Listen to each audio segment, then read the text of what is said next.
national average grade improves in 2017 SPM result. Ringgit expected to surge against US dollar.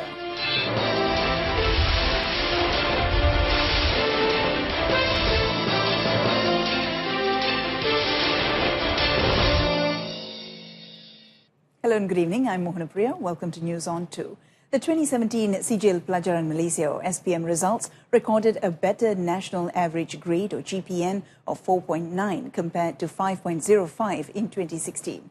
In announcing this, Education Director General Datuk Dr. Amin Senin said, overall, the 2017 SPM results showed improvement in 48 of the 73 subjects, a drop in 23 subjects and no change in 2 subjects. Datuk Dr. Amin said the 2017 SPM results showed the 5 core subjects, namely Bahasa Melayu, English, Islamic Studies, History and Mathematics showed improved performance, while a drop in performance was recorded for Moral Studies and Science.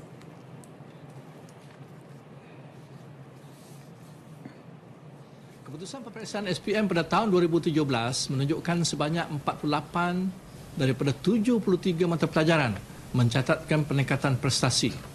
23 mata pelajaran mencatatkan penurunan, manakala prestasi 2 mata pelajaran tidak berubah. Datuk Dr. Amin said the performance for BM showed the highest score at 0.46, while the score for moral education showed the lowest performance of 0.11 in GPN. He said all religious elective subjects showed improved performance than in 2016. A total of 43,883 candidates sat for the SPM examination in 2017. On the performance of the 2017 SPM candidates in the urban and rural areas, Datuk Dr. Amin said it was encouraging, with an increase of 0.14 in GPN at 4.75 and 5.22 respectively. With the rising crime rate, it is necessary to combine aspects of modern policing and community policing to check crime and maintain public order. Deputy Prime Minister Datuk Seri Dr. Ahmad Zahid Hamidi said the merging of these aspects was important to ensure a comprehensive technology-based service for the people. Datuk Seri Dr. Ahmad Zahid, who is also Home Minister, added that through the Home Ministry, the police have been provided with more modern and sophisticated equipment. This is to ensure assignments will be carried out in a better and efficient way. Artinya, aset-aset dan peralatan yang termoden dan terkini mesti dibekalkan kepada pihak PDRF, terutamanya di kawasan-kawasan hotspot, dan bukan hanya sekadar high definition CCTV. Oleh kerana high definition CCTV boleh mengambil image yang statik, tetapi dengan modern policing ianya harus ada peralatan atau aset tracking high definition CCTV. Speaking at a town hall engagement by the Malaysia Crime Prevention Foundation Pulau Pinang chapter, Datuk Seri Dr. Ahmad Zahid said the objective of crime prevention will be achieved with the right combination of modern and community policing for the country. 3 men were charged in Aikaro Sessions Court today with raping an underage girl last month. However, the 3 accused, 2 of them brothers, pleaded not guilty to the charge when it was read to them before Judge Norma Ismail.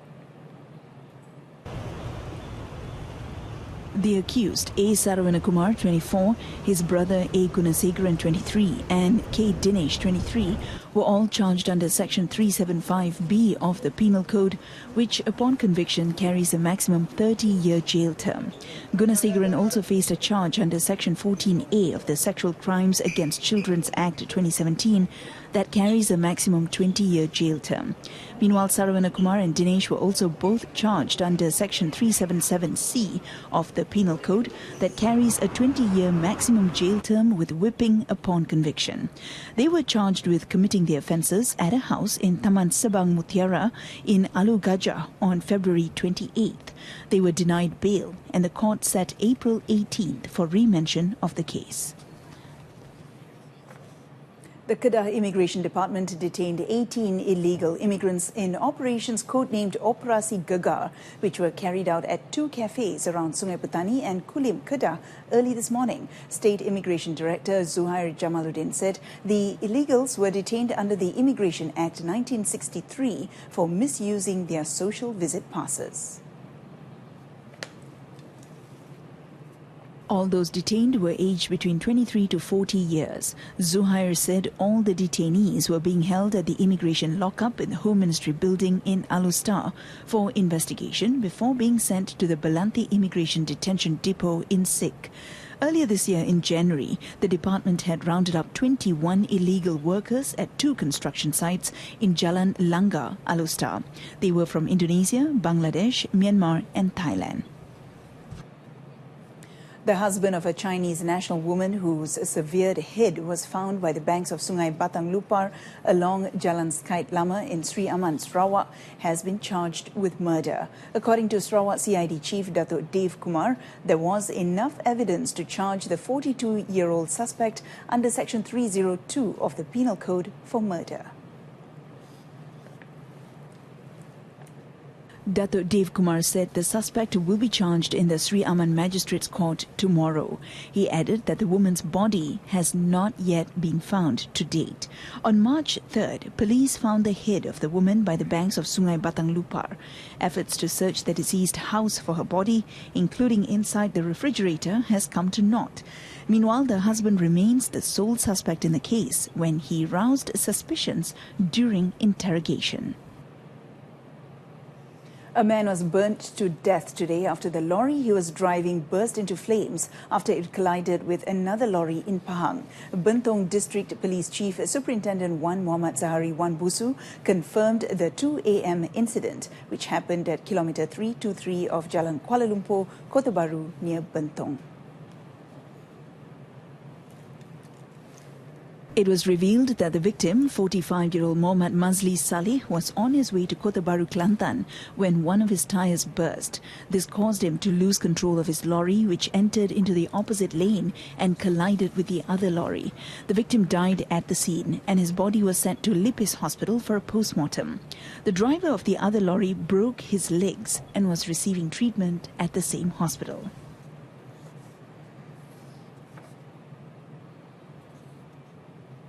Coming up next, Malaysian capital market grows at 12.6% in 2017. Stay with us.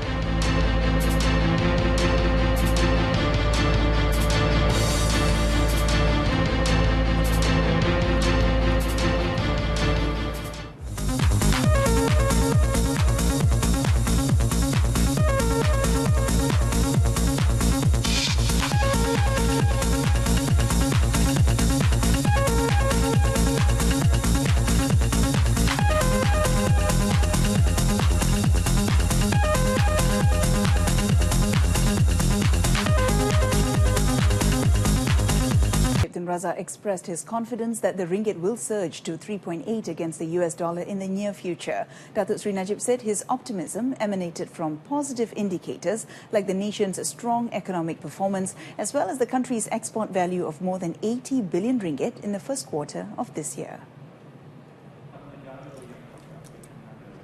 Berarti bahawa dari segi nilai currency, kita adalah antara yang the best performing currency in Asia and mungkin antara terbaik in the world. Sebab beberapa bulan yang lalu kita RM4.49. Ya. Sekarang ini akan jadi 3.8 tak lama lagi insya-Allah. Ikut ramalan kita, andaian pihak-pihak yang menguruskan soal kewangan ini. Datuk Sri Najib was addressing the Prime Minister's Budget 2018 with People Civil Servants Program attended by over 5,000 people in Ipoh, Perak today. The ringgit had hit 3.9 against the greenback yesterday. Meanwhile, three international bodies, that is Fitch, Moody's and Standard & Poor's, have recently rated Malaysia as a Category A in recognition of the government's ability to steer the nation's economy.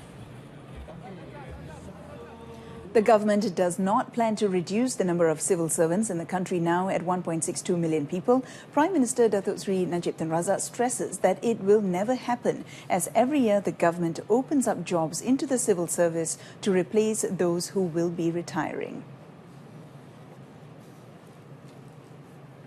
Speaking in Ipoh Perak today during a 2018 budget program with civil servants, the Premier added that various initiatives had been carried out to provide better services for civil servants.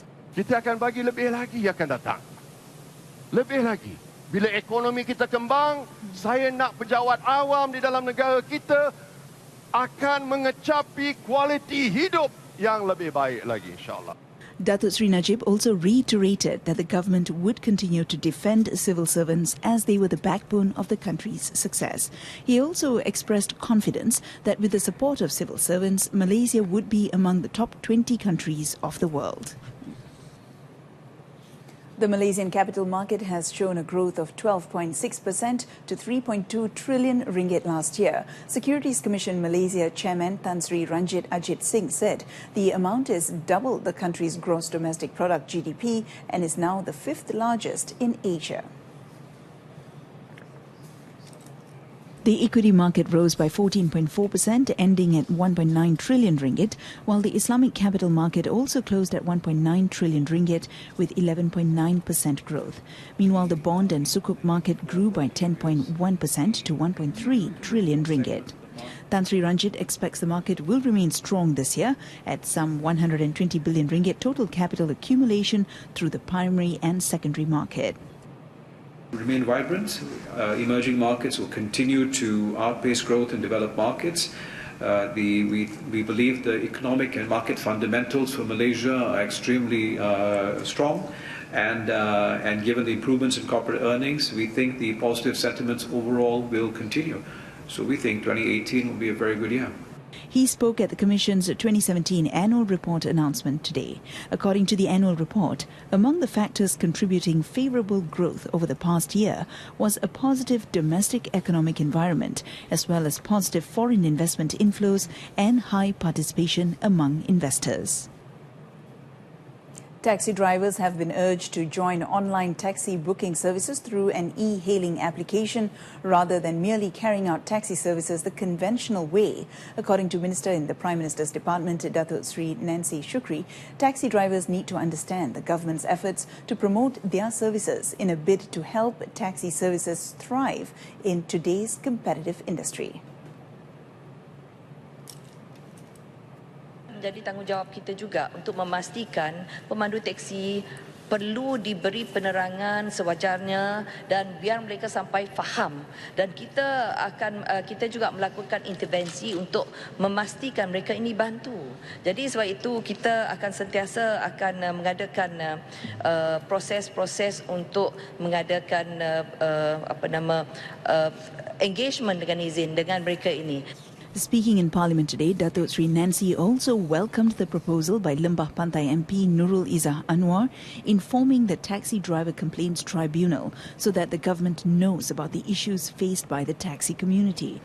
Meanwhile, discussions between the two parties will always be held now and then in an effort to raise awareness to taxi drivers on the importance of e-hailing. A total of 190 intellectual property or trademarks were successfully licensed through the transfer of patent rights to the industry. Minister in the Prime Minister's Department, Datuk Seri Nancy Shukri, said Platcom Ventures, which is a subsidiary business of Agensi Inovasi Malaysia AIM, had also managed to absorb 147 companies, small and medium enterprises, SMEs, into the high impact program.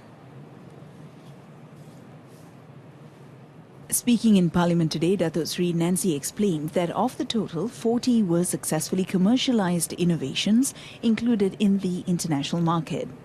Setakat ini sebanyak 40 inovasi telah berjaya dikomersialkan ke pasaran tempatan dan luar negara melalui jumlah pembiayaan sebanyak 18 juta ringgit, dan syarikat-syarikat berkenaan berjaya menjana hasil jualan sebanyak 33 juta ringgit.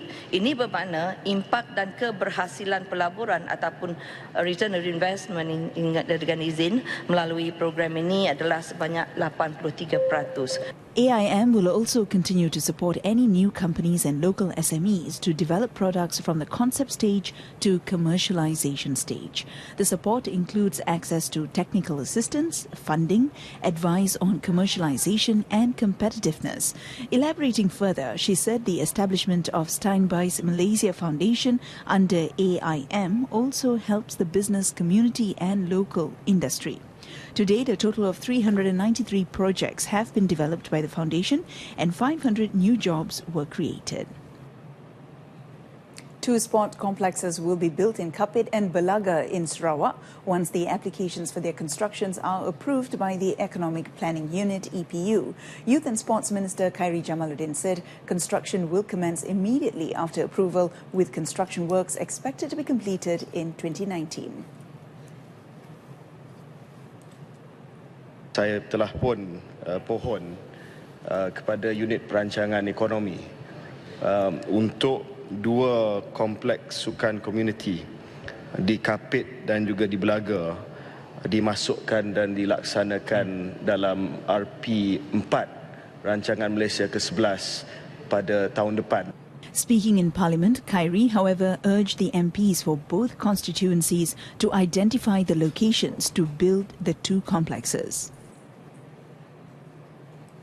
The Seaweed Splash 2018, scheduled from March 30th to April 1st in Kampung Lok Butun Sempurna, Sabah, is expected to boost the demand for seaweed, hence increase the income of seaweed entrepreneurs. Agriculture and Agro-Based Industry Minister Datuk Sri Ahmad Shabri Cheek hopes the fiesta, organised in collaboration with the Ministry of Agriculture and Food Industry Sabah, will be able to achieve its aim of introducing seaweed as an alternative health food to the international market. Kita mempromosikan kesedaran bahawa Malaysia ada apa yang kita sebutkan sebagai superfood, makanan istimewa, makanan yang di dalamnya terkandung pelbagai zat nutrien yang baik, dan kesedaran ini sudah tentu akan dapat meningkatkan penggunaannya, orang makannya dengan lebih banyak dan dalam masa yang sama meningkatkan. Top story: national average grade improves in 2017 SPM results. Join us again at 12:30 tomorrow afternoon. I'm Mohana Priya. Thanks for watching.